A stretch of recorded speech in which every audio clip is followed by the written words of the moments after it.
Bom dia, pessoal. É um prazer ter vocês aqui em mais uma aula do nosso programa de residência em cardiologia, baseado em evidências. É um programa da Sociedade Mineira de Cardiologia. Eu sou Luiz, sou aqui o representante do Hospital das Clínicas da UFMG. Lembrando que hoje a gente fecha o tópico de hipertensão. Já falamos de uma forma geral de hipertensão, depois falamos da hipertensão resistente refratária, hipertensão secundária, e hoje a gente fala um pouquinho sobre crise hipertensiva com o nosso grupo de Uberaba. Fica aqui um agradecimento ao Pertile e à Pamela, tá? A participação que vocês estão tendo nesse programa. Lembrando que é um programa de educação médica continuada, tá? Ele está disponível na TV SMC, e as opiniões que a gente vai vir a deferir aqui durante essa aula são opiniões dos participantes e não obrigatoriamente uma opinião da sociedade mineira, tá bom? Guilherme, obrigado pela participação. Com você, vai lá. Bom dia a todos, meu nome é Guilherme Henrique Ferreira Silva, sou residente de cardiologia da Universidade Federal do Triângulo Mineiro. Hoje a gente vai dar seguimento às aulas do programa de residência médica em cardiologia, falando um pouquinho sobre crise hipertensiva.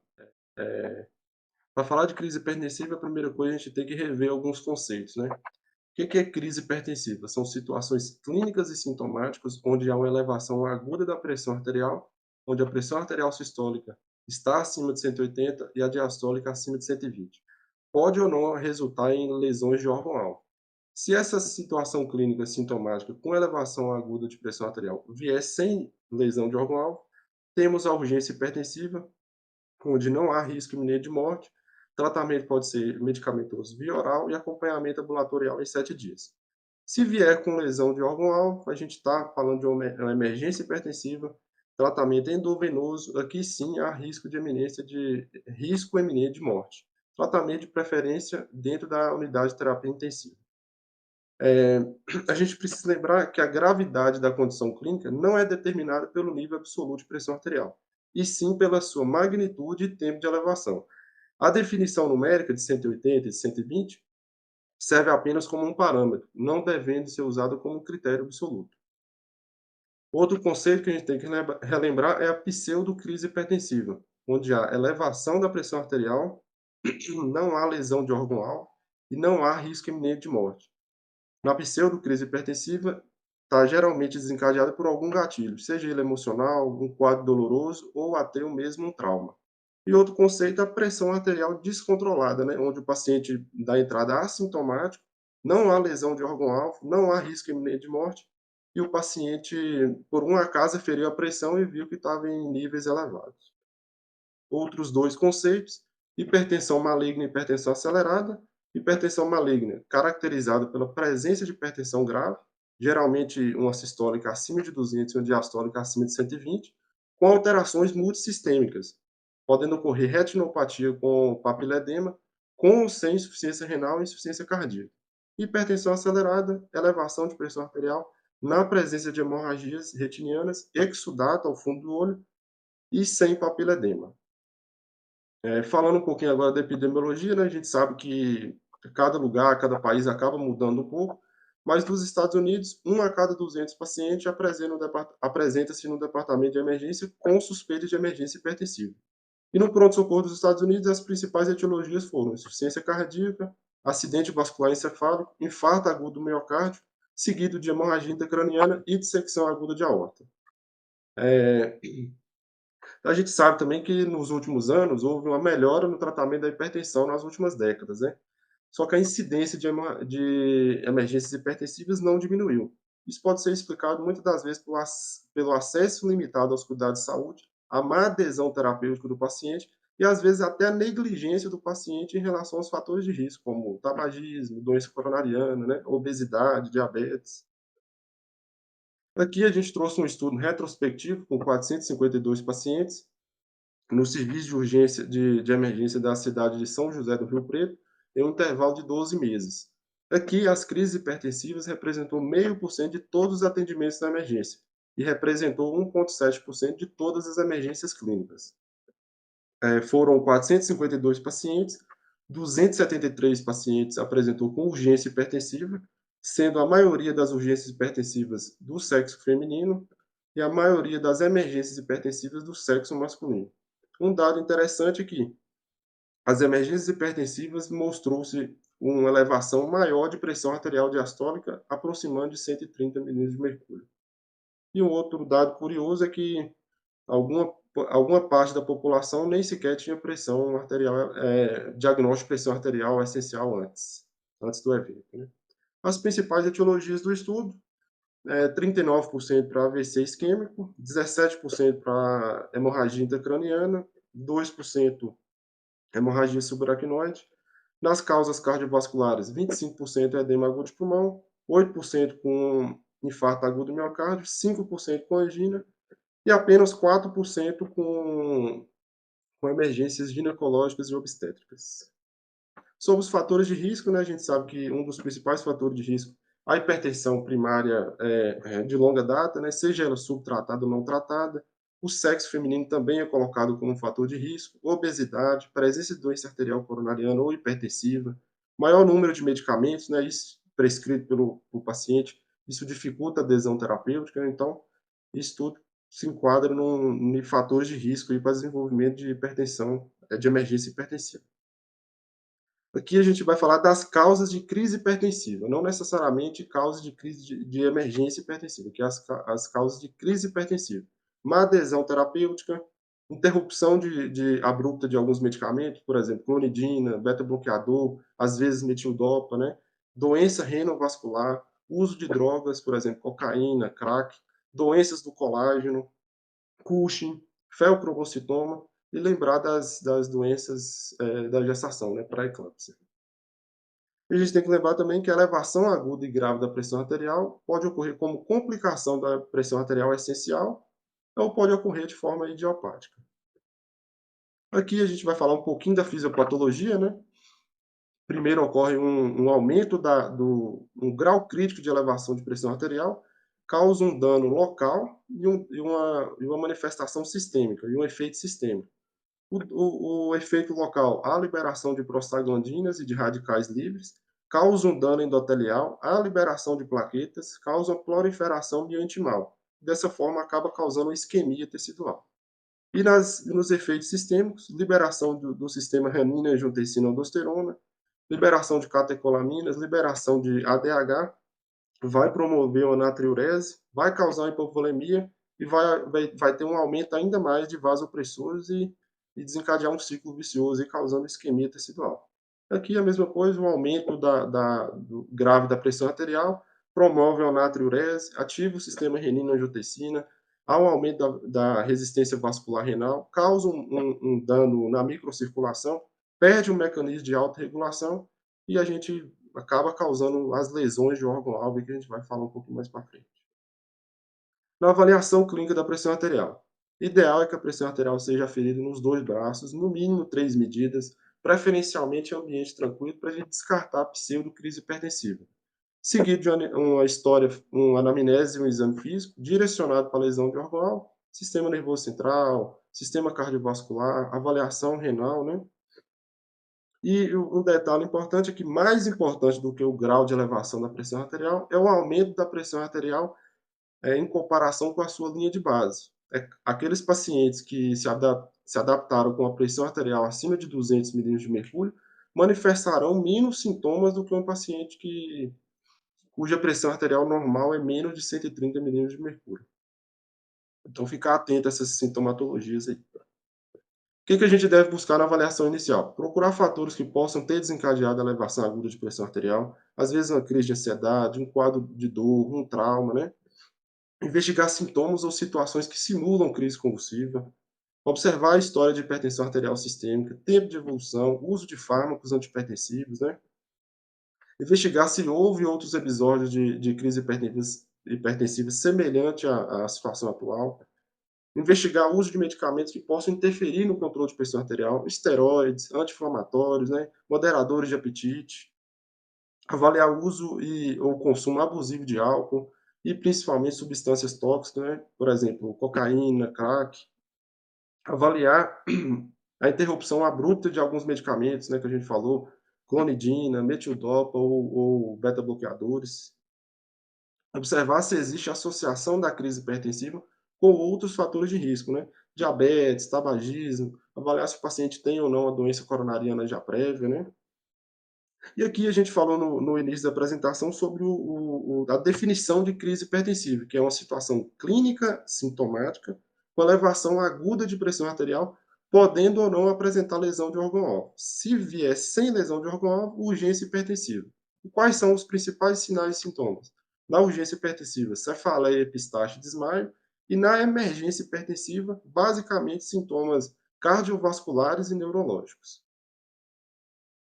Aqui uma tabela para a gente fazer uma avaliação sistemática, né, dessa lesão de órgão-alvo e das emergências hipertensivas. Sistema cardiovascular. O que a gente vai buscar nos sintomas? Avaliação de dor torácica. É uma dor torácica típica coronariana? É uma dor torácica que lembra de dissecção aguda de aorta? O que a gente vai buscar no exame físico? Avaliação de frequência cardíaca, ritmo, avaliação de pulsos, avaliação de congestão pulmonar e estado jugular, e palpar sempre os 4 membros e aferir a pressão sempre bilateral. De investigação complementar, para reforçar nossa hipótese diagnóstica, um eletrocardiograma, raio-x de tórax, avaliar a necessidade de marcadores de necrose miocárdica, eventualmente um BNP, se tiver um eco disponível, pode ser interessante, e um angio-TC se estiver pensando em uma dissecção aguda de aorta. Avaliação sistêmica neurológica, né? Buscar por sintomas de alteração de nível de consciência, alteração na escala de coma de Glasgow, agitação, delírio, crises convulsivas, buscar principalmente déficits focais, né? Não só motor, mas sensitivos, né? E o que a gente vai lançar a mão de exames complementares? Tomografia de crânio e ressonância magnética. Sistema renal, alteração do volume, frequência miccional, avaliação de edema, avaliação de desidratação.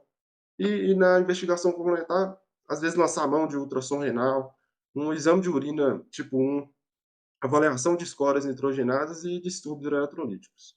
Fundo de olho, papila edema, hemorragia exudada. E de exames complementares mínimos, né, na avaliação do paciente com emergência hipertensiva, pelo menos um eletro, um raio-x de tórax, avaliar a necessidade de marcadores de necrose miocárdica e um laboratório simples. Aqui eu coloquei essa tabela para a gente, só para a gente lembrar aqui das principais emergências hipertensivas. Falando das emergências hipertensivas cerebrovasculares, as principais são encefalopatia hipertensiva, acidente vascular tanto isquêmico quanto hemorrágico, e hemorragia subaracnoide. Cardiocirculatórias, principalmente síndrome coronariana aguda, edema agudo de pulmão e dissecção aguda de aorta. Não podemos esquecer das crises adrenérgicas graves, crise de feopromocitoma, uso de drogas ilícitas, principalmente o crack, a cocaína, e das emergências ginecológicas e obstétricas, né? Pré-eclâmpsia, síndrome HELP e eclâmpsia.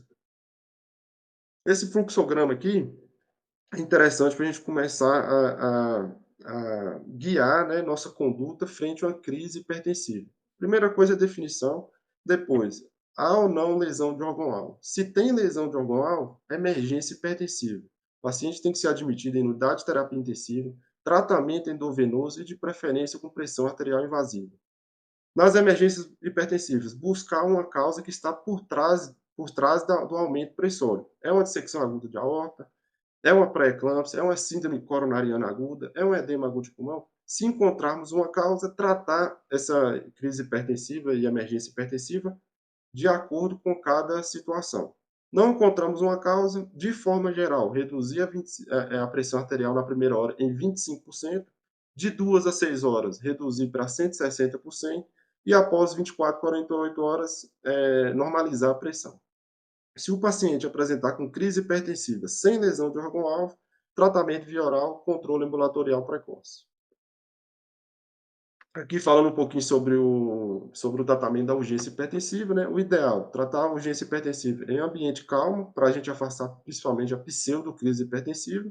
O objetivo é reduzir a pressão arterial para 160 por 100 ao longo de horas ou dias, né? De preferência com medicamentos via oral. E controle ambulatorial com 7 dias. Controle ambulatorial precoce com 7 dias. Sociedade Brasileira de Cardiologia sugere algumas medicações. Uma delas é o captopril, na dose de 25 a 50 miligramas. Tem um início de ação de 60 a 90 minutos. Podemos usar também a clonidina, na dose de 0,100 a 0,200, com início de ação de 30 a 60 minutos. O que está proscrito? A nifedipina de liberação prolongada. Mostrou-se hipotensão severa com o uso dela, então não deve ser usado no tratamento da urgência hipertensiva. Esse estudo aqui é uma revisão sistemática e uma meta-análise de drogas via oral no tratamento da urgência hipertensiva. Foi avaliado 769 pacientes, com 16 estudos randomizados, né, com o objetivo de avaliar a eficácia e a segurança dos medicamentos orais para urgência hipertensiva. Comparou-se bloqueador de canal de cálcio com IECA, placebo com bloqueador de canal de cálcio, placebo com IECA, bloqueador de canal de cálcio com outras intervenções e IECA com outras intervenções. Qual foi o objetivo? Avaliação de mortalidade total, avaliação de efeitos adversos, tempo necessário para atingir a pressão-alvo, número de pacientes que necessitaram de adição de um segundo ou terceiro fármaco para atingir o nível de pressão-alvo. Essa tabela aqui, a gente trouxe para mostrar que o IECA ele foi superior, né, mostrou menos efeitos colaterais no rubor facial e na cefaleia do que o bloqueador de canal de cálcio. Já no quesito de adição de um segundo ou terceiro fármaco, não houve diferença significativa. Então, a conclusão da revisão é que o IECA mostrou-se superior ao bloqueador de canal de cálcio, com melhores resultados e menos efeitos colaterais. Porém, esse estudo tem muitas limitações, né? Uma delas é o pequeno número de pacientes, foram apenas 48 pacientes por ensaio, e uma grande heterogeneidade de definições. Passando agora para o tratamento da emergência hipertensiva, de forma geral, na primeira hora, reduzir a pressão arterial em 25%, de 2 a 6 horas, reduzir para 160%, e em 24 a 48 horas, reduzir para 135,85 de milímetros de mercúrio. Lembrando que a emergência hipertensiva, o ideal é a gente reduzir a pressão arterial de acordo com o sistema ou lesão de órgão-alvo. Tratamento endovenoso, em terapia intensiva e de preferência com monitorização invasiva de pressão arterial. Aqui a gente trouxe essa tabela aqui para falar de algumas das principais medicações que é usado no tratamento da emergência hipertensiva, né, medicamentos endovenosos. O principal deles aí é o nitroprusiato de sódio, que atua na liberação de óxido nítrico e causando relaxamento da musculatura lisa. Então vai fazer tanto uma vasodilatação arterial como venosa, né? O início de ação do nitroprusiato é imediato, com a duração de 2 minutos. Vantagem, pode ser titulada em bomba de infusão, e a desvantagem é que pode causar hipotensão severa e pode causar intoxicação por cianeto, doses dependentes. Outra medicação muito usada, nitroglicerina, também atua na liberação de óxido nítrico, vai causar uma diminuição da pré-carga, muito usada no edema agudo de pulmão. Seu início de ação até 5 minutos, dura de 3 a 5 minutos. Também pode ser titulado em bomba de infusão, e a desvantagem é que pode causar um ataque cardíaco reflexo. Dos beta-bloqueadores, o principal deles é o esmolol, muito usado na dissecção aguda de aorta. Qual que é a vantagem do esmolol frente aos outros beta-bloqueadores? Início de ação rápido, duração curta e pode ser titulado em bomba de infusão. Alternativa, metoprolol, 5 mg EV, podendo repetir até 3 vezes na dose máxima de 15 a 20 mg. O início de ação do metoprolol de 5 a 10 minutos e a duração de 3 a 4 horas. Então a gente vê que o esmolol ele tem uma duração de até 20 minutos. Pode ser titulado em bomba de infusão. Se o paciente evoluir com bloqueios avançados, a gente tem uma facilidade com o esmolol. E a hidralazina, muito utilizada, é um vasodilatador de ação direta, muito utilizado nas emergências obstétricas. A gente vai falar um pouquinho dela mais para frente. E outra alternativa de beta-bloqueador é o labetalol, né? Que a gente acaba não usando tanto. Entrando agora um pouquinho de cada situação, vamos falar aqui da encefalopatia hipertensiva. É uma disfunção neurológica definida por sinais e sintomas de edema cerebral, secundária à elevação súbita ou mantida de pressão arterial. Cursa com aqueles mecanismos de falência de autorregulação, pode ter relação com pacientes hipertensos que desenvolvem hipertensão arterial maligna. E pode ocorrer também em indivíduos previamente normotensos que apresentam pressão arterial elevada por algum outro mecanismo. Aqui na encefalopatia hipertensiva, a gente vai acabar fazendo um diagnóstico de exclusão, confirmado de forma retrospectiva, quando o quadro neurológico melhora após o controle da pressão arterial. Encefalopatia hipertensiva, diferentemente do AVC, aqui é um início insidioso. O AVC é um início súbito. Aqui, então, é um início insidioso, evoluindo com cefaleia craniana, pode haver náuseas e vômitos, pode ter alterações visuais, pode evoluir com crises convulsivas e pode ter sinais de hipertensão intracraniana. O diagnóstico clínico e radiológico. Ressonância de crânio, ressonância de encéfalo ou TC de crânio. Na ressonância, lesões e perintências na substância branca com comprometimento preferencial das regiões parieto-occipital. Encefalopatia hipertensiva, o tratamento. Redução de 15% da pressão arterial na primeira hora, não passando de 25% ao final do primeiro dia. Por quê? Porque se a gente reduzir muito rápido a pressão, vai causar uma hipoperfusão cerebral e vai cursar com falência ainda mais dos mecanismos de autorregulação. Medicamento de escolha, nitroprusiato sódico, que a gente comentou. Na gestação, usar sulfato de magnésio e hidralazina e pode usar corticoide, manitol ou anticonvulsivantes, a depender da clínica de cada paciente. A gente comentou um pouquinho da definição de hipertensão maligna acelerada, né? A gente vai comentar um pouquinho dela aqui do tratamento. Então, a hipertensão maligna acelerada é uma pressão arterial muito elevada, geralmente a sistólica acima de 220 e a diastólica acima de 120, com retinopatia com edema e cursando com lesão de órgão-alvo, nos rins e no coração, principalmente. Aqui uma imagem do fundo de olho, fundo de olho normal e um fundo de olho com hipertensão maligna e papilha dele. Ela apresenta com alterações vasculares sistêmicas, né, que afetam principalmente os rins, envolvendo basicamente dois processos. Alteração necrotizante das arteríolas, né, que vai sendo a parede dos vasos refeita com material granular e eosinofílico, que exibe características de fibrina, né, necrose fibrinoide, causando destruição da sua morfologia normal e profundo estreitamento do lúmen. E o outro processo é a endarterite proliferativa em pequenas células e grandes arteríolas. Vai haver um espessamento intimal, fragmentação, reduplicação da lâmina elástica interna e proliferação do músculo liso, que acarreta a oclusão do lúmen e, consequentemente, redução do fluxo renal. Principais sinais e sintomas: cefaleia, náuseas, vômitos, proteinúria, hematúria, pode cursar com anemia hemolítica microangiopática.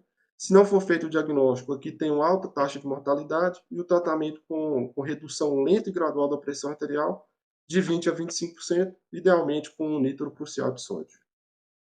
Passando um pouquinho para as doenças hipertensivas da gestação, vamos relembrar o conceito, né, da doença hipertensiva de gestação. Pressão arterial sistólica acima de 140 e diastólica acima de 90.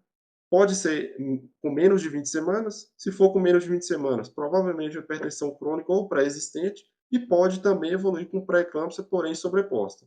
Se for acima de 20 semanas, avaliar o envolvimento de órgão-alvo. Sem lesão de órgão-alvo, hipertensão gestacional. Com lesão de órgão-alvo, tratar como uma emergência obstétrica. Definição de pré-eclâmpsia. Também elevação da pressão arterial sistêmica, acima de 140 de sistólica e acima de 90 de diastólica, em geral acima de 20 semanas, podendo ou não cursar com proteinúria. Na ausência de proteinúria, a gente tem que ter sinais clínicos ou laboratoriais. Então, o aumento da pressão arterial associado a sinais clínicos como dor abdominal, sintomas visuais, cefaleias, crises convulsivas, né? E na questão laboratorial, trombocitopenia, elevação de escórias nitrogenadas e aumento das transaminases. Eclâmpsia, crises convulsivas tônicos clônicas generalizadas, na ausência de outras condições causais. Síndrome HELP, uma complicação também, cursando com hemólise e elevação das enzimas hepáticas e trombocitopenia. E não podemos esquecer da síndrome da encefalopatia posterior reversível, que é um edema vasogênico e sinais hiperintenssos na porção posterior do cérebro à ressonância, podendo estar associada a alterações visuais, crises convulsivas, cefaleia entrovoada ou sinais neurológicos focais. Falando um pouquinho agora aqui já passando, a pré-eclâmpsia grave e a hipertensão grave de início agudo é considerada emergência obstétrica, né? Foi isso que a gente falou. Requer um tratamento imediato com antihipertensivos. O objetivo não é reduzir ou normalizar a pressão arterial de forma abrupta, é reduzir de 15 a 20% da pressão arterial. Lembrar dos critérios de internação em unidade de terapia intensiva: pré-eclâmpsia, síndrome HELP, oligúria, edema agudo de pulmão ou complicações neurológicas frequentes como AVC e PRES. O tratamento de primeira linha nas doenças hipertensivas gestacionais: nifedipine, hidralazina e labetalol. Nifedipine A dose é de 10 a 20 miligramas via oral, pode ser repetida 3 vezes a cada 20 minutos. Se a gente conseguir reduzir a pressão arterial, podemos manter a dose de 10 a 20 miligramas de 2 a 6 horas, atingindo no máximo 120 miligramas por dia. E essa medicação tem que ser iniciada o mais rápido possível, idealmente de 30 a 60 minutos após a confirmação do quadro. Se não resolver com nifedipina, a gente vai partir para a segunda droga, que é a hidralazina. A hidralazina é 5 miligramas endovenosa, podendo ser repetida a cada 20 minutos, com dose máxima de 45 miligramas. Se caso não resolver com nifedipina e hidralazina, a gente pode partir para as drogas de segunda linha, nitroprusiato ou nitroglicerina. Agora aqui falando um pouco sobre o acidente vascular cerebral isquêmico, né? O idealmente a redução de 10 a 15% ao final da primeira hora, apenas se a pressão arterial estiver acima de 220 de sistólica ou 120 de diastólica. Se a gente for fazer uma terapia trombolítica com alteplase, a pressão arterial tem que ser cuidadosamente reduzida para abaixo de 185 e a pressão arterial diastólica abaixo de 110, antes do trombolítico ser administrado.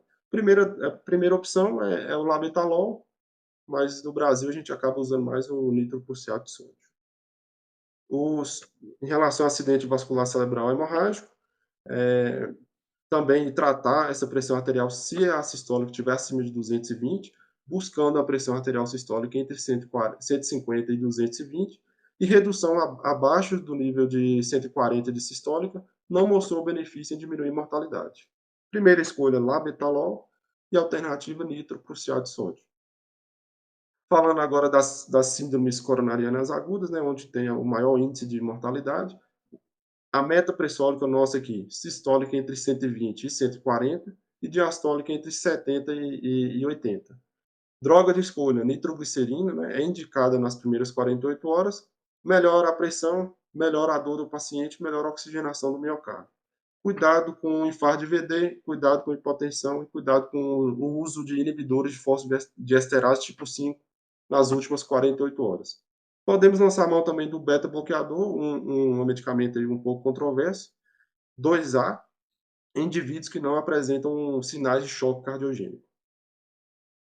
Aqui, falando agora da dissecção aguda de aorta, né? Primeiramente, a gente precisa lembrar da classificação de Stanford, né? Onde a Stanford A acometimento da artéria ascendente e Stanford B, onde poupa a artéria ascendente, né? A Stanford A tratamento cirúrgico, a Stanford B é um tratamento clínico, podendo evoluir para um tratamento cirúrgico a depender da clínica de cada paciente. O tratamento da dissecção aguda de aorta é em 3 pilares: controle da dor, controle da frequência cardíaca e controle da pressão arterial. Primeiramente, controlar a dor do paciente. Aqui é usar opioide forte. Conseguiu controlar a dor do paciente? Vamos iniciar um tratamento para reduzir a frequência cardíaca, deixar entre 50 e 60. Droga de escolha, Ismolol. Por quê? Pode ser titulado, início de ação rápido, duração curta. E depois dessas medicações, se a pressão arterial não atingiu valores entre 100 e 120, iniciar no nitroprusiato de sódio. Agora aqui para finalizar, falando das emergências hipertensivas e o uso de substâncias ilícitas, né? Todo paciente que chega na sala de emergência com crise hipertensiva e hiperatividade simpática sempre deve levantar suspeita de intoxicação por anfetamina e cocaína. A gente sabe que a cocaína tem múltiplos efeitos cardiovasculares, né? Principalmente a vasoconstrição coronariana, podendo levar ao infarto.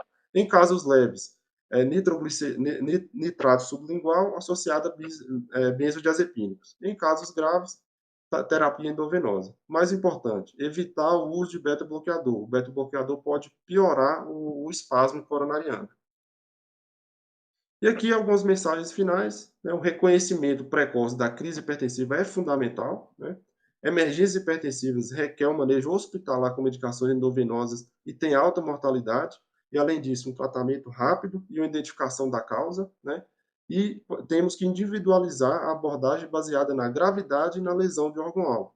Cada sistema, cada diagnóstico vai ser abordado de uma forma diferente. E o controle da pressão arterial deve ocorrer por etapas. Então, é isso. Fechado, Guilherme. Ei, Pamela, parabéns, viu? Vamos lá, vamos tentar organizar aqui uma discussão, até para a gente poder fortalecer alguns conceitos. Lu tá aí, Haldner tá aí, Fredão tá aí. Enquanto o pessoal está se organizando para poder levantar a mão e fazer perguntas, Guilherme, se prepara aí, hein? O bate-bola é com você. Pode ser, Pamela? Quer Pode, fazer vamos algumas tentar. observações, Pamela, antes de eu fazer um bate-bola com ele? Dar uma Claro, apertada nele? claro. Bom, eu queria parabenizar o Guilherme pelo esforço, né, em fazer a aula, gostei bastante da apresentação. Gostaria de fazer apenas alguns pequenos ajustes, né? Teve um momento lá na avaliação que ele falou, ao invés de falar crise hipertensiva, ele falou crise convulsiva, só para deixar essa correção aqui. E outra correção, com relação à urgência hipertensiva, a gente não usa a nifedipina de ação rápida, ele acabou falando da de ação longa, então evitar o uso da nifedipina de ação rápida para evitar uma queda de pressão muito rápida que pode agravar mais a lesão aí de órgão-alvo do paciente, acabar comprometendo ainda mais essa autorregulação de pressão.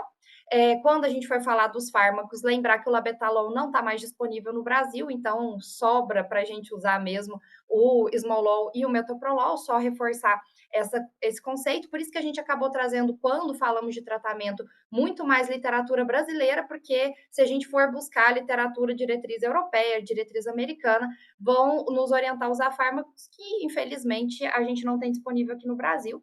E lembrar que a gente trouxe hipertensão maligna e acelerada já nos conceitos iniciais, porque a gente vê uma confusão muito grande entre crise hipertensiva e hipertensão maligna. Quantas vezes a gente acaba ouvindo, o paciente fez um quadro de hipertensão maligna, quando na verdade ele tem um outro espectro aí de uma emergência hipertensiva. Então, deixar claro o conceito aí de uma hipertensão maligna, que ela vai ter um acometimento multissistêmico, ela também é consequência de uma elevação aguda, importantíssima da pressão arterial, levando aí a acometimento vascular, em que a gente vai ter lesão de órgão-alvo, né? E a renal, pode ter acometimento cardíaco, a gente vai ter acometimento ali de retina, vai ter papiledema ou não, mas esses conceitos de hipertensão maligna acelerada hoje se misturam, já não é mais uma necessidade muito grande de diferenciar um de outro.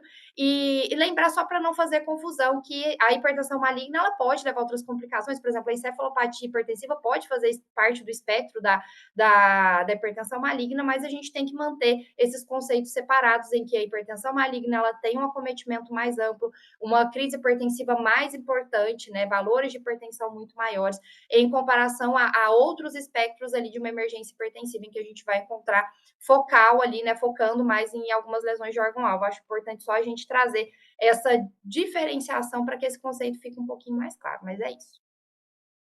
Extremamente pertinente, tá? Você já entrou aí num tema que eu queria, que são as definições. Então, vamos fortalecer as definições, Pamela e Guilherme. A primeira definição em relação... Existe um valor aí que é aleatório, que foi colocado em relação à crise hipertensiva, 180 por 120, correto? É um valor aleatório. Sim. O mais importante não é o valor aleatório, é a magnitude e o tempo, correto? Certo. Disso? Tá. E aí eu tenho uma definição de uma crise hipertensiva que pode ser urgência ou emergência. Guilherme, a diferenciação clara entre as duas, urgência e emergência, para ninguém confundir, qual que é? Lesão de órgão-alvo. Fechado. Se tem lesão de órgão-alvo, é emergência. A segunda questão, você tem que diferenciar isso de uma pseudocrise, tá? O que pode gerar pseudocrises ou uma hipertensão maltratada? A pseudocrise hipertensiva é a elevação da pressão arterial, né? Ela não tem lesão de órgão-alvo e não tem risco iminente de morte, geralmente desencadeado por algum gatilho, seja ele um quadro de enxaqueca, dor, às vezes um trauma, entendeu? Sempre está por trás de alguma coisa. E essa definição que Pamela acabou de comentar é muito confusa, né? O pessoal diferenciava maligna de acelerada. Essa definição ela se confunde por completo, né, Pamela? Vocês ainda têm utilizado, pessoal? Quem está aí? Fredão, Luciene, Haldner, Ernesto, pessoal de Patinga. Ou vocês colocam isso tudo dentro do pacote da emergência? Quem faz fundo de olho? Para definir se existe papiledema, por exemplo. Né, Lu? Deveria ser obrigatório, né, Luiz? A gente não aprende isso, Pois viu, é. gente? Obrigatório, né? Acho que essa é uma falha grave nossa, né, como cardiologistas. Eu tenho que admitir que não faço nenhum. Não tenho habilidade. Fiz na semiologia, eu acho que nem na residência de cardiologia eu fiz mais. Então a gente não. Agora aqui no hospital a gente tem residência de oftalmo. Então, quando aparece algum, eu peço para os meninos solicitarem e eles fazem. Mas assim, a gente tem essa limitação. Eu não, na minha prática, Tá. A partir do momento que você faz essa definição, eu tinha comentado com vocês para a gente falar um pouquinho da gestação, que a gente não tem uma aula separada para a gestação, né? As definições em relação à gestação são fundamentais, viu, gente? A doença hipertensiva gestacional, ela envolve... Pâmela, me ajuda, tá? Porque nós temos a hipertensão crônica, a hipertensão gestacional, a pré-eclâmpsia, a eclâmpsia, a HELP e a hipertensão crônica com pré-eclâmpsia sobreposta. Gente, são 5, 6 definições. Vamos tentar separar isso um pouquinho, senão a gente... Sabe por quê? Geralmente o ginecologista, obstetra, ele chama a gente, não chama? Para ajudar? Chama. Então nós temos que saber diferenciar. Vamos lá, me ajuda aí. Primeiro, o ponto de corte de 20 semanas. Se ela já é hipertensa antes de 20 semanas, a gente chama isso de hipertensão crônica pré-existente? Exato. Então, a gente vai ter esse corte para a gente fazer a avaliação. Então, o conceito de hipertensão na gestante, a gente não muda em questão da faixa de valor, continua sendo pressões acima de 140 por 90, mas o que vai mudar aí é o período da gestação em que a gente faz esse diagnóstico. Se a gente fizer o diagnóstico antes de 20 semanas, a gente vai considerar que essa paciente é uma hipertensa crônica. Se o diagnóstico vier após a 20ª semana, a gente já vai dizer que é uma hipertensão gestacional. E importante, né, fazer o diagnóstico, é o mínimo que se pode fazer no pré-natal, é aferição de pressão em cada visita, então não há desculpas para não se fazer o diagnóstico de hipertensão, a não ser quando essa paciente chega tardiamente, infelizmente, às vezes as pacientes chegam têm um acesso ao sistema de saúde já muito tardio na gestação, e aí você, diante de um diagnóstico de hipertensão, não consegue diferenciar se é uma hipertensão crônica ou se é uma hipertensão gestacional, infelizmente isso ainda acontece no nosso meio, mas importante fazer, quando possível, esse diagnóstico, a não ser que a paciente chegue muito tardiamente, e se a paciente ela tiver o conceito básico de pré-eclâmpsia, aquela paciente que ela tem uma hipertensão gestacional, primeiro eu vou falar nesse conceito, uma hipertensão gestacional com proteinúria, mas lembrar que a gente não deve se agarrar somente à proteinúria, essa paciente ela pode ter sinais de gravidade que a gente precisa valorizar, que são alterações clínicas ou laboratoriais, então se essa paciente tiver alterações de plaquetas, tiver alteração de função renal, eu preciso valorizar essas alterações durante o meu acompanhamento dessa paciente para que eu possa conduzi-la com uma pré-eclâmpsia e lembrar que se a paciente é uma hipertensa crônica, eu vou falar de uma pré-eclâmpsia sobreposta, né, diante aí de um quadro de uma paciente de hipertensão prévia, não vai mudar muito a condução, né, mas muda para nós aí a definição, e é importante também lembrar de outros conceitos aí que entram como crises hipertensivas para a nossa gestante, que seria, né, síndrome pré, síndrome HELP, que são situações em que a paciente ela vai ter, além do descontrole pressórico, lesões aí de órgão-alvo, e a gente precisa controlar rapidamente essa pressão, e a gente precisa proteger essa paciente para que ela não evolua com uma eclâmpsia, né? A eclâmpsia seria a paciente evoluir com um quadro de crises convulsivas, normalmente a gente não tem uma outra justificativa. E, Pâmela, por que a gente precisa controlar tão rápido a pressão dessa gestante? Para proteger o sistema nervoso central dela. Infelizmente, se a gente não faz esse controle, essa paciente ela pode evoluir com um acidente vascular cerebral, e aí a gente vai ter uma complicação muito maior, uma mortalidade materno-fetal é importante. Então, ter atenção a esses conceitos e lembrar disso, o cardiologista vai ser acionado. Às vezes a gente fica com um viés muito grande de hospitais grandes, em que a ginecologia obstetrícia dá conta de tudo e chama o cardiologista nem sempre, ou às vezes a gente na nossa formação não tem tanto contato, mas depois na vida, essa paciente ela chega para nós, tanto no SUS quanto no sistema particular, para que a gente faça o acompanhamento. Então a gente tem que saber muito bem esses conceitos, a gente tem que saber como medicar, saber o que pode dar para essa gestante, o que a gente não pode, né? Então lembrar que há essa exceção à crise hipertensiva da gestante, a gente vai usar nifedipina, a gente vai usar hidralazina, e nitroglicerina e nitroprusiato já são medicações que, ao contrário, nos outros casos de emergência hipertensiva, em que eles costumam estar de frente na primeira linha para gestante, eles não são primeira opção. E lembrar do sulfato de magnésio, porque diante dessas condições graves de emergência hipertensiva, eu tenho que proteger a minha paciente para que ela não evolua com um quadro de eclâmpsia. Então, eu tenho que lembrar de fazer o sulfato de magnésio, que é aquela parte que ninguém gosta. Eu lembro quando eu terminei cardiologia, eu voltei para Uberaba para ser diarista de CTI. Minha primeira semana eu recebi uma gestante ali com quadro de uma pré-eclâmpsia grave para fazer sulfatação. E eu falei, meu Deus, né? Eu super mal acostumada do pessoal da obstetrícia vir lá fazer sulfatação. E aí lembrar, tem que saber fazer, a gente tem que controlar também, ficar de olho na intoxicação pelo magnésio, observar os reflexos osteotendinos profundos dessa mulher para ver se ela não está evoluindo com uma intoxicação grave aí pelo magnésio. Então, é uma condução complexa, mas depois que você domina os conceitos, fica muito mais fácil, muito mais direto de fazer o acompanhamento. Ótimo, você resumiu tudo, tá? Porque a questão é impressionante, né, Fredão? Nós estamos falando de 20 semanas. Ter hipertensão crônica ou hipertensão gestacional é um fator de risco para complicação da hipertensão durante a gravidez. Aí nós estamos falando de pré-eclâmpsia, eclâmpsia e HELP, né? Falou sobre o tratamento, que é diferente do paciente que não está nessa condição gestacional, né? A gente não pode dar IECA, a gente tem como primeira opção a nifedipina, a hidralazina e a sulfatização. Sulfatação.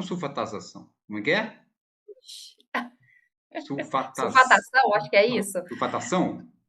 Não sei. Sulfatação, que é o uso profilático, né, do sulfato de magnésio para que você não venha chegar em eclâmpsia. Tudo isso é importante ser estudado. E vocês, tanto no pronto-socorro quanto na terapia intensiva cardiológica, têm que saber dominar, viu, gente? Bom, e aí a gente entra, então... Luiz, Vamos lá, fala, Ernesto. É importante nesse ponto lembrar mesmo da interrupção do parto, né, que é a causa.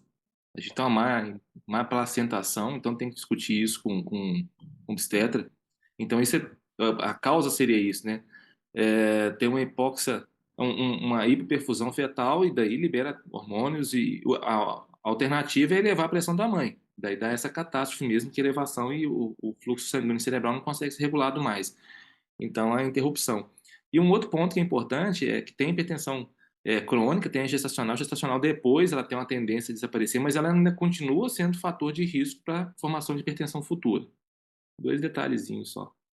Esse detalhe que você comentou é importante, porque isso serve para a orientação da puérpera em relação a novas gestações, correto? Então, o fato de ter tido uma crise hipertensiva ou hipertensão gestacional é fator de risco para a próxima gestação?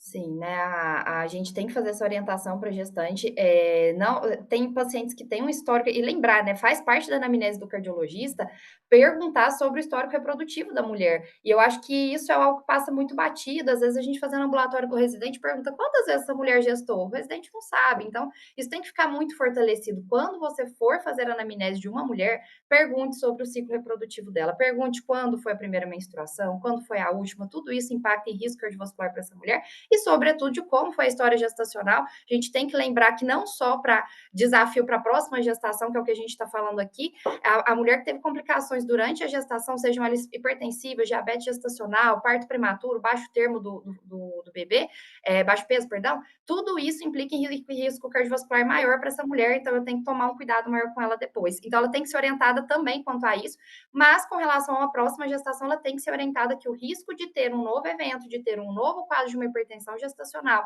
de ter pré-eclâmpsia, de evoluir com eclâmpsia, esse risco ele é maior do que numa mulher que não teve previamente. Lembrar que o histórico familiar também é importante. Então, se ela te relata, é uma anulípara, mas que te relata um histórico familiar de pré-eclâmpsia e de eclâmpsia, você tem que orientá-la que ela tem uma chance maior de apresentar esse evento durante a gestação. Então, a paciente ela tem que ser muito bem orientada. Pamela, é proibitivo, né? Eu vou proibir essa paciente de gestar novamente?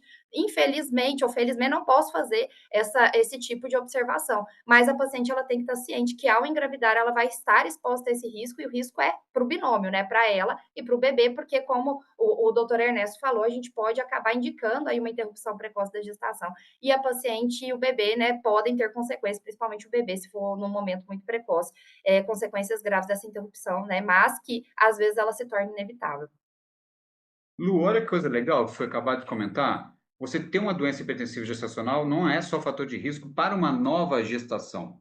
Isso hoje entra também como os fatores de risco para a doença cardiovascular e as pessoas não levam em consideração. Nisso a mulher é diferente. Nós estamos falando da menarca, da doença hipertensiva gestacional, da menopausa e uma série de outros fatores psicossociais que estão relacionados a essas condições. Correto ou não?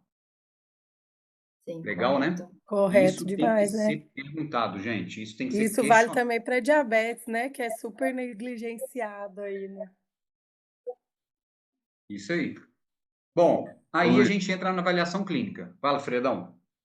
não, ia só para reforçar, porque eu ia interromper, o Ernesto já falou que eu queria falar sobre a interrupção da gestação, mas lembrar de que esse ponto é importante da interrupção e também preparar o bebê para um parto prematuro, né? Porque às vezes a gente esquece disso. Então, assim, às vezes a gente precisa lançar mão de alguns mecanismos para conseguir postergar um pouco o parto, se possível, para ter uma maturidade fetal, transferir essa gestante para um centro que tenha gestação de alto risco, provavelmente o bebê vai precisar de UTI neonatal, essas coisas. Então, assim, a gente lembrar da hipertensão, mas não esquecer do bebê e da mãe para ter esse suporte, porque senão vai dar muito ruim.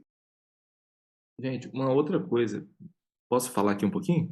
Eu acabei Claro. caindo e não peguei muito a tua fala final. Essa última diretriz europeia, que saiu em setembro do ano passado, ela classifica o paciente faz uma estratificação de risco, aquele score deles, né, específico deles, que usa até regiões, é o score P. E tem também uma outra coisa que é quando o paciente cai no risco intermediário. E ali tem uma estratificação que pode aumentar o risco ou não, e que tem relação com o sexo, né? Então, mulheres que tiveram esses eventos, pré-eclâmpsia, complicações, no parto, é, também tem um risco maior, tanto que eleva-se o risco dessa paciente. Então, está na diretriz europeia, ou seja, funciona como parte da história clínica mesmo, para a gente. Fatores associados. Perdão, a história realmente do parto é extremamente complexa, né? Você tirar o neném, se ele está preparado, se está no momento, qual que é a via, ou discussão complexa que tem que ser feita junto com o obstetra. E a partir daí, gente, a gente entra na avaliação clínica. Nós já falamos das definições, né? Então, a hora que você vai receber esse paciente, você tem que fazer um exame físico completo. Então, nós estamos falando do exame físico cardiovascular, neurológico, era para fazer oftalmológico, a gente não faz. E a gente pede alguns exames iniciais, né, Pamela? O que eu vou pedir assim? Eu vou pedir uma TC de crânio de cara? Ou quais são os exames iniciais? O que é básico? Fala assim, isso não pode faltar. Depois eu vou direcionar de acordo com a clínica. Sim, isso é importante, né? A gente conversa muito com os nossos residentes sobre o super uso dos exames, né, que a gente tem no SUS, né? Eu sempre falo, a gente tem que ter uma consciência na hora de pedir os exames, como se a gente estivesse pedindo um exame que a gente fosse pagar, que fosse particular, ou que fosse sair ali do bolso imediato do paciente, porque parece que a gente não tem dó quando é o bem público ou quando é o bem do convênio, e a gente tem que lembrar dessa nossa organização financeira aí na hora de solicitar os exames, para que a gente se limite ao que realmente é necessário. Então, que é importante, né? Um eletrocardiograma, lembrar que a gente está diante de uma crise hipertensiva, né? Provavelmente uma emergência hipertensiva. Então, um eletrocardiograma é importante para que a gente conheça o eletro desse paciente, para que a gente veja se tem alterações isquêmicas, alterações arrítmicas. Então, ele é básico. Uma radiografia de tórax, lembrar que a radiografia nos dá muitas informações. Hoje em dia, eu vejo ela como até subutilizada, as pessoas não estão aprendendo também a lidar tanto com a radiografia de tórax, a laudar uma radiografia de tórax, e isso faz parte, é serviço do médico, né? Não é serviço do radiologista. Então, para a gente lá, a gente consegue avaliar alargamento de mediastino, que pode nos sugerir um aneurisma de aorta, né? Lembrar que não é só aneurisma que disseca, mas se a gente encontrar, isso seria uma sorte, né? Um aviso. Dá para avaliar congestão, sinais de congestão pulmonar, sinais infecciosos, enfim, nos traz ali várias informações que são importantes. A avaliação laboratorial básica, hemograma, é importante que a gente avalie se esse paciente não está fazendo, por exemplo, um quadro de hemólise, se ele tem alguma alteração ali laboratorial importante do ponto de vista do hemograma, contagem das plaquetas, função renal, ureia, creatinina, os eletrólitos mais básicos, sódio e potássio. Urina 1 é fundamental, porque se eu estou pensando em crise hipertensiva e uma emergência hipertensiva, eu tenho que avaliar se eu tenho lesão desse rim, e aí o sedimento urinário vai ficar alterado, eu vou ter hematúria, posso ter proteinúria, então vou ter alterações. Então, o básico seria fazer pelo menos esses, né? A gente pode avaliar aí as transaminases, mas não faz parte da rotina laboratorial básica. Mas o principal, fazer uma história clínica bem feita, clínica desse paciente, porque pela história eu já consigo me direcionar. Se na história o paciente me demonstra sinais de alteração neurológica, eu já direciono para esse campo. Se são cardiológicas, eu já direciono para esse campo. Mas o básico, no geral, o paciente é taliólico, sintomático, sintomas que são confusos. E lembrar que os marcadores de necrose miocárdica eu vou direcionar também pela clínica, né? Hoje a gente vê uma super solicitação as enzimas cardíacas, né, principalmente a troponina, e depois as pessoas não sabem muito bem o que fazer com esse exame, então tem que lembrar lá da 4ª definição universal de infarto, que não é só a injúria miocárdica aguda que compõe o diagnóstico de infarto. Se o paciente não tiver clínica, eletroalterado, um eco alterado, né, ele não vai fechar um diagnóstico para infarto. Então, lembrar que a enzima a gente tem que direcionar. Se o paciente não tiver uma clínica muito direcionada, às vezes você vai captar ali uma injúria miocárdica aguda, que vai te gerar muito mais dúvida, ou às vezes uma super solicitação de exames, o paciente vai até para um CAT, sem que ele haja ali uma clínica que no fim você vai fechar o diagnóstico ali para uma síndrome coronariana aguda mesmo, né? Ótimo. Então, bater no pronto-socorro simplesmente com a pressão elevada, sem sintomas, e pedir marcador de necrose miocárdica para todo mundo é má medicina, correto? Correto. Então, aí nós já passamos para a avaliação clínica inicial do paciente, não passamos? E aí nós vamos diferenciar se é uma emergência ou uma urgência. Quando é uma urgência, medicamentos que a gente tem de escolha, por favor, tira o captopril sublingual e a nifedipina de ação rápida, tá, gente? Pelo amor de Deus. Isso aí mata a gente do coração, tudo bem? Quais são as escolhas de medicamentos que eu tenho ali? Aqui no Brasil, coisa simples. O que eu faço? Vamos lá. Guilherme, pode falar. Posso comentar? Ou algum de vocês? Porque só eu estou falando, né? Acho que alguém mais quer comentar? Guilherme, vamos lá. Bom, né, então... Pode falar, Guilherme. Nas emergências hipertensivas, a gente vai lançar a mão do nitroprusiado. Urgência.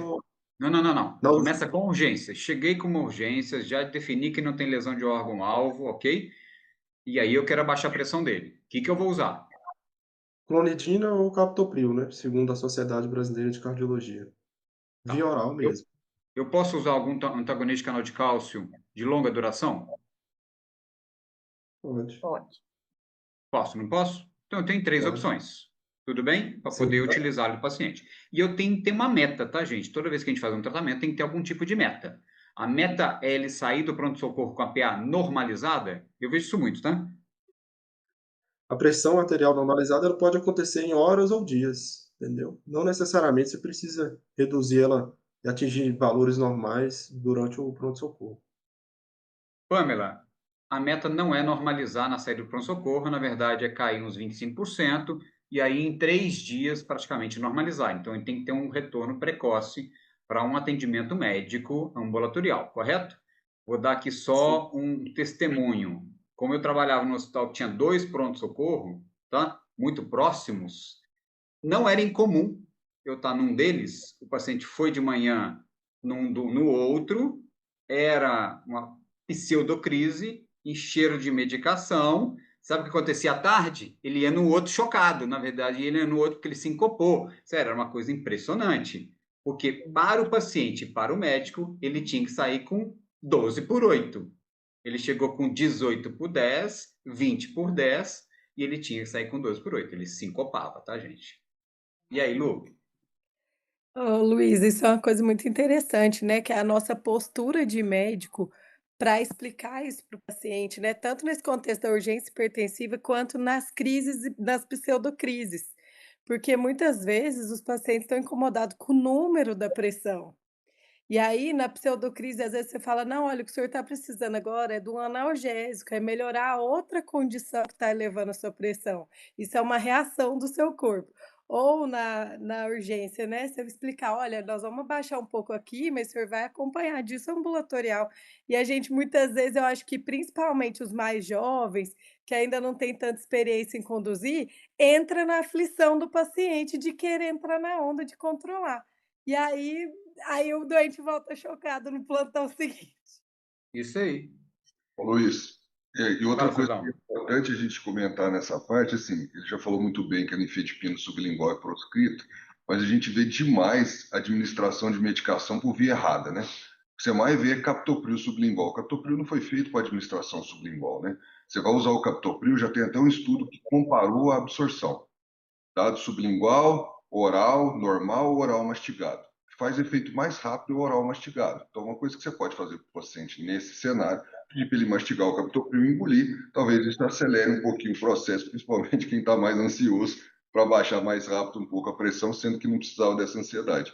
E o que foi pior foi a administração de captopril sublingual, porque a absorção depende ela vai derretendo sublingual, aí que deglute, aí que vai começar a fazer efeito. Então a gente tem que lembrar que a gente só faz sublingual quando você precisa daquela primeira passagem hepática ali pela veia. Senão não faz nenhum sentido. E a gente vê isso toda hora. Toda hora você vai no pronto-socorro, captopril sublingual para tratar urgência hipertensiva. E outra, Guilherme, vai lá, Ernesto. e uma outra coisa, assim, tem a medicação que é capaz de ser absorvida de forma sublingual, né? Nitrato, a gente vê algum ansiolítico, tem as capacidades farmacológicas para isso. Captopril não tem, né? E na urgência, uma gama muito grande de pacientes que chega para a gente é por má adesão. Muitas vezes é só retornar com a medicação de casa do paciente que o paciente já sai com um bom controle, né? Isso que a Lu diz também é muito importante. Orientação faz parte do tratamento, né? Uma coisa é orientar o paciente que não vai sair com a pressão controlada. Isso é importantíssimo, porque senão ele sai de lá e fica insatisfeito, porque ele acha que o sintoma permanece porque a pressão ainda não foi controlada. Ele atribui muito, né? A gente vê na estatística, e o Guilherme colocou isso lá no início, que 0,5 seria emergência hipertensiva, ou seja, o resto todo não é, né? Ele cai tudo nisso. A gente vai manejar muito mais pseudocrise e a urgência hipertensiva.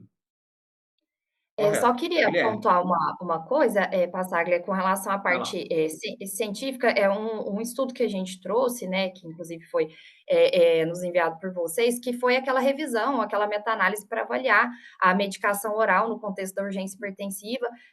Foram mais de 700 pacientes, tudo bem que foi um estudo cheio de dificuldades e limitações, mas é importante a gente dizer que foi um estudo que não observou mortalidade nenhuma, né? Então ninguém morreu apesar dos ensaios pequenos que eles avaliaram. E então lembrar disso, né? Que a gente fica às vezes muito angustiado com o número da pressão, mas que a mortalidade desse paciente ela é baixíssima. Então a gente vai acabar causando mal ao paciente ao invés de benefício e mostrar que foi comparado, né? Principalmente ali o IECA com o bloqueador de canal de cálcio, só viu ali que o IECA tem um pouco menos de efeitos colaterais, né? Lembrar mais uma vez que foi um estudo muito limitado, a gente tem uma grande ausência aí de estudos nesse campo para avaliar, né, esse tipo de terapêutica, mas o que deu para observar que a terapêutica oral é segura, a mortalidade é muito baixa e a gente tem que tomar esse cuidado para a gente não hipercontrolar a pressão. E eu falo muito isso para os alunos, para os residentes, né? O paciente muitas vezes vai chegar com uma pseudocrise ou ele é um hipertenso crônico não tratado, e aí você fala para ele, a hora que sua pressão normalizar, você pode ir embora. Aí ele fica nervoso, ansioso, lembrando dos compromissos, a pressão nunca controla, aí que você dá aquele rio de remédio para o paciente mesmo. Aí mais tarde ele vai colher os frutos, né, que vai ser a hipotensão sintomática. Ô, Luiz, Isso aí. eu acho que o que a Pâmela falou é fundamental. Assim, a gente gosta muito de pesquisa clínica, é um cenário desértico, né? A gente vê que a maioria das coisas é sede de evidência, né? Então, assim, esses dias eu estava revisando o controle de hipertensão pós-AVC isquêmico e eles mostraram muito bem. Por exemplo, o controle de pressão pós-AVC isquêmico é 2BC. Então, assim, cara, a gente segue um negócio que se você jogar um dado para cima, provavelmente você vai acertar mais do que a indicação que eles fizeram. Então, assim, um 2BC é literalmente, não sei o que eu vou fazer, siga aí, se vire nessa hora aí, porque você vai ter um dado robusto para resolver, você não vai ter, não. Essa aula de emergência hipertensiva, gente, eu acho que ela não muda há 20 anos, tá? São os mesmos conceitos, mesmo tratamento, mesmas complicações, nenhum estudo, é tudo igual. Mas nós temos que dominar, não tem jeito. E aí nós estamos saindo da urgência e, Guilherme, estamos entrando agora na emergência para fechar a aula, tá? Nós temos mais 5 minutinhos. Se eu entrei na emergência, e aí? O que eu tenho que definir primeiro? Qual que é o órgão-alvo que foi lesado? Sim. Aqui na emergência já tem lesão de órgão-alvo e risco iminente de morte, né? Diferente da urgência hipertensiva. Tratamento endovenoso, de preferência no hospital, na unidade de terapia intensiva e de preferência com monitorização da pressão arterial invasiva. Ok, porque aí eu estou falando que o paciente pode estar tendo um evento neurológico agudo, ele pode estar tendo uma síndrome aguda, uma síndrome aórtica aguda, são coisas que têm risco de vida. E você consegue Graves, direcionar o tratamento, né? Para cada uma delas. sim. Então fala um O pouquinho, só controle para a da gente pressão fechar. vai Você, ser Pamela. Cortou, eu não entendi, Passagarda, o que você falou. Guilherme e Pamela, pode fechar um pouquinho sobre a emergência. Ah, tá. Conta pra Perfeito. gente o sumário, um dos dois. Bom, né, então, para fazer um resumo de emergência, lembrar que na emergência a gente vai precisar ter um controle mais rápido dessa pressão. Agora sim, a gente está falando de um controle um pouco mais rápido, mas a gente vai ter que individualizar, porque a gente não quer dizer que na primeira hora a gente vai normalizar a pressão desse paciente, salvo raras exceções. Então, se a gente está diante de uma dissecção aguda de aorta, aí a gente vai precisar trazer essa pressão para uma sistólica ali abaixo de 140, preferencialmente na primeira hora, porque a gente sabe que quanto maior o duplo produto, maior a pressão ali naquela parede da aorta, maior o risco da gente piorar aquela condição da dissecção, então é uma situação mais crítica. Mas, no geral, né, na emergência hipertensiva, na primeira hora, a gente vai reduzir ali por volta, né, de 20% da pressão arterial do paciente, objetivando chegar ali nas primeiras horas após, né, controle pressórico ali, é uma pressão de 160%, mais ou menos. E depois a gente pode, depois das primeiras 24 horas, né, a gente vai tentar normalizar nas primeiras 24 horas e ter esse alvo, esse objetivo de dentro de 24 horas já iniciar a medicação oral. Mas, lógico, desde que a gente tenha a estabilização clínica do paciente. E lembrar que a medicação, como o Guilherme pontuou, né, a medicação endovenosa é a nossa medicação preferencial para esse paciente e tem que ser medicação titulável. Se a gente tiver a oportunidade de uma pressão arterial invasiva, melhor. Lembrar que entram muitos vieses aí com o manguito, né? Às vezes o monitor não está adequado, o manguito está de tamanho inadequado. Às vezes você não aferiu a pressão em ambos os membros, depois vai descobrir que esse paciente tinha uma simetria de pressão importante. E até mesmo a PAI a gente tem que tomar cuidado. Eu me lembro uma vez eu fui fazer um estágio fora e aí recebeu um paciente com uma pós-endarterectomia de carótida e esse paciente chegou chocado, só que era interessante porque a pressão dele era muito baixa e ele não parava de sangrar. E aí eles davam nora, aumentavam nora, e o paciente, quanto mais nora, mais chocado e mais sangrava. E aí o que foram observar, né? Um dos preceptores falou: olha, esse paciente está com uma PAI radial, eu acho que isso não está certo, e passou uma PAI femoral. O paciente estava com uma PA de 200 por 110 e recebendo nora e sangrando no pós de uma endarterectomia de carótida, né? Então, assim, até a PAI, às vezes você tem que pensar, será que essa PAI foi passada num local que deveria ter sido passado? Será que eu estou fazendo a conduta correta? Então, cuidado até com o PAI radial, porque às vezes você não vai pegar a pressão correta, né? Ainda mais um paciente pós de uma cirurgia vascular, que ele já, você sabe que ele tem lesão arterial importante, ele pode ter alguma lesão ali braquial, alguma coisa que vai falsear. Então, prefira e olhe bem esses pulsos antes de passar e analise a clínica. Se a clínica não bate, ela pode te atrapalhar. Então, use, né, a pressão arterial também, desconfie de valores que o monitor te mostra, olhe bem a curva da PAI, olhe se realmente aquilo lá está te ajudando, né, quando você for fazer o manejo dessa medicação. Isso também eu considero muito importante, porque senão a gente fica muito agarrado ao número que a gente vê no monitor e ao ajuste da bomba, e o paciente ele está afundando ali diante dos nossos olhos, a gente não está fazendo o que é necessário para ele. E também individualizar para cada lesão de órgão-alvo, lembrar, por exemplo, um AVC isquêmico, o paciente só vai ter benefício de tratar a pressão se ele tiver níveis pressóricos muito elevados ou se eu for fazer trombólise. Se eu não for fazer isso, eu vou prejudicar esse paciente se eu decidir reduzir muito a pressão dele, o nível de evidência é muito fraco para me reforçar se esse paciente tiver pressões abaixo de 220, se eu devo ou não devo baixar essa pressão, então eu vou individualizar para cada caso, se é um AVC hemorrágico, se é uma dissecção aguda de aorta, se é uma emergência hipertensiva da gestação, então eu vou fazer individualizado ali para cada um, mas no geral, ter essa conduta de baixar nas primeiras horas e um cuidado especial com a monitorização. E Pamela, última pergunta. Tem uma questão que é completamente diferente de tudo que nós estamos falando, que é a crise do FEL. E aí? Realmente, né? A crise do FEL, ela é sempre complicada. E outro ponto, né? Quando vão operar um paciente que tem FEL, né? É outra situação, aí eles querem um cardiologista lá dentro da sala do centro cirúrgico. E aí, sempre lembrar, né? Que para esse paciente a gente tem que tomar muito cuidado com a terapia. Você tem que ter pelo menos uma hipótese prévia de que esse paciente possa ter FEL, né? Então, lembrar que esse paciente pode ter crises associadas à cefaleia, né? Ele vai ter crises hipertensivas muito importantes, súbitas, né? Quadro de sudorese profuso. Então, você tem que ter algum nível de suspeita, mas se você já sabe que esse paciente tem FEL, lembrar que a gente precisa fazer o alfa-bloqueio desse paciente. Então, a gente não adianta eu ir lá e tentar só controlar essa pressão. Se eu usar vasodilatador, menos mal, né? O problema é se eu der um beta-bloqueador de cara para esse esse paciente, e aí eu vou fazer uma crise adrenérgica, assim como eu faria no paciente que fez uso de cocaína, de anfetamina. Então, tomar mais cuidado. Se eu suspeito que o paciente tem FeL, se eu suspeito que o paciente fez uso de de drogas ilícitas, como anfetaminas, cocaína, eu tenho que lembrar de fazer alfa-bloqueio para esse paciente, porque eu não vou conseguir controlar só com vasodilatador, eu posso dar o que eu quiser, e lembrar de preparar, se eu vou para uma cirurgia de FeL, se esse paciente passar pelo seu consultório, você tem que preparar esse paciente antes da cirurgia, ele tem que ir muito bem compensado. Você tem que entrar com alfa-bloqueador primeiro, depois você entra com beta-bloqueador, e você vai com esse paciente compensado para a cirurgia, senão, e sabendo que ele vai fazer crise lá, a chance de fazer a hora que cutucar, né, o tumor dele, ele fazer uma crise também é muito grande, mas lembrar do alfa-bloqueio para esse paciente vai ser muito importante. Eu quis comentar porque eu vejo de forma comum o pessoal da beta-bloqueador atenolol junto com as outras medicações, tá? Na emergência e na urgência. Fred. Não, é só, eu acho que a Pamela já tocou num ponto interessante que você já perguntou aí do feocromostoma, a gente só dividir isso bem no tratamento da emergência, é o seguinte, a gestante a gente já falou, o FeL a gente já falou, a crise de droga ilícita ela já adiantou, né, a alfa e principalmente usar benzodiazepínico no paciente com crise. Outros cenários que são mais específicos, secção aórtica, como ela falou, que a primeira droga é beta-bloqueador, depois nós vamos para as outras drogas, o vasodilatador, e muitas vezes nós vamos usar o beta-bloqueador junto com o vasodilatador, afinal no Brasil a gente não tem labetalol, então a gente vai usar os dois juntos, porque a gente tem que abaixar e baixar rápido essa pressão.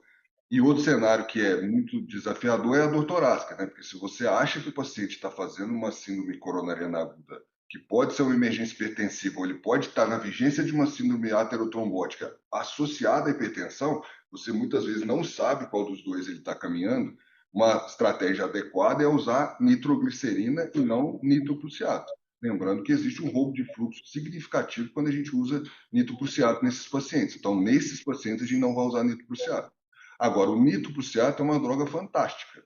Eu falo que no mundo, quem tem mais experiência em nitroprusiato é o Brasil, porque o resto usa muito labetalol, usa outros vasodilatadores e não usam tanto nitroprusiato. E a gente tem muito mais experiência que eles. Os grandes centros que tratam hipertensão no mundo não têm tanta experiência como a gente.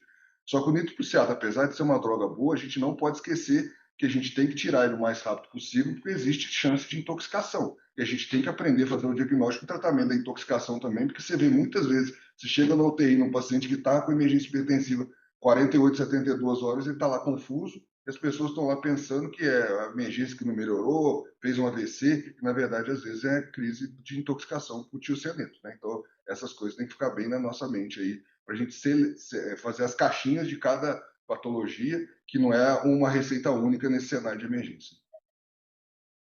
Pessoal, são 8h40. Eu acho que a gente fez um bate-bola resumão durante esses 40 minutos, não fizemos? Para reforçar os conceitos da aula. Guilherme, então nós estamos fechando. Guilherme e Pamela. Alguém mais tem alguma pergunta, gente? Para a gente poder fechar aqui com tranquilidade? Não vejo mãozinhas levantadas? Acho que não, né? Ô, Luiz, a gente não tem aula no programa de gestante, né? Não, esse é um erro nosso. Eu vou ter que Eu pensar. acho que assim, eu acho que só para reforçar mais uma vez Tem sim. a questão. Tem? Tem? Ah, que ótimo. Tem, Não, porque a tem questão cardiopatia na gestante. Tem, na gestante, tem. Porque essa questão, né, do estresse metabólico gestacional e hemodinâmico, né? Aí o pessoal fala, não, gravidez é um negócio lindo. Eu falo, não, gravidez é um teste. É um teste. Se tudo correr bem, ele não te mostrou nada, mas se ele te der algum problema, é um marcador muito forte para as outras doenças que a mulher vai desenvolver, né? Para as doenças ateroscleróticas. Então, eu acho que é encarar isso para não perder a mulher depois que ela tem o filho, vai se esquecer e não vai cuidar da pressão, nem do diabetes que sobrou ali do evento, né? Tem, Lu, esqueci. Cardiopatia na gestação tem uma aula que é feita no segundo ano do programa, que é ano que vem. Esse é o primeiro ano, né? Tá bom? Pessoal, fechando. Guilherme e Pamela, com vocês. Obrigado aí pela aula, foi fantástico, tá bem? Com vocês, podem fechar. Guilherme, Mensagens pode falar? finais. Eu acho assim, de mensagens finais, né? O reconhecimento precoce da crise hipertensiva eu acho que é fundamental, né? Saber fazer o diagnóstico, avaliar a questão de lesão de órgão-alvo e individualizar cada abordagem aí, sabe? Cada diagnóstico. E o controle da pressão arterial tem que ser feito por etapas. Eu acho que essas são as principais mensagens aí. Bom, queria só parabenizar o Guilherme pela aula mais uma vez, agradecer aí pela discussão, pelo engajamento e participação de todos. Esse programa eu sempre gosto de comentar o quanto ele é enriquecedor, o quanto ele nos melhora como profissionais e nos integra, né, os cardiologistas do estado de Minas, e isso é muito importante, esse contato que a gente tem aqui, ele é maravilhoso, é muito bom. Então, parabenizar mais uma vez pela iniciativa da sociedade de fazer esse programa, porque ele é muito bom, ele é muito importante. Aqui está fazendo, assim, algo que eu acho precursor e, assim, é para fazer história mesmo. O que vocês fizeram quando construíram esse programa, ele tem que ser enaltecido, porque ele é muito importante. Então, muito obrigada mais uma vez aí pela oportunidade. A gente que agradece a participação de vocês, né, Fredão? Eu acho que se não fosse o interior de Minas, esse programa não estaria aí forte da maneira como ele está. E eu costumo falar com o Fred que pode ser até que os residentes especializandos não estejam aproveitando dele de forma adequada. Nós, preceptores, estamos. Então, integrando o Estado. Parabéns para nós. Beleza? Ô, Luiz, e a gente gosta sempre de falar isso, né? Porque eu falo assim, quando a gente faz uma coisa, a gente faz pensando na educação médica continuada para o Estado inteiro, né? A gente conseguiu integrar o Estado fortes integradores para o programa. Mas a gente sempre discute isso. Se ninguém estiver aproveitando, nós estamos. Então, assim, pensando de todo modo egoísta, se o pessoal não quiser aproveitar, deixa que a gente aproveita.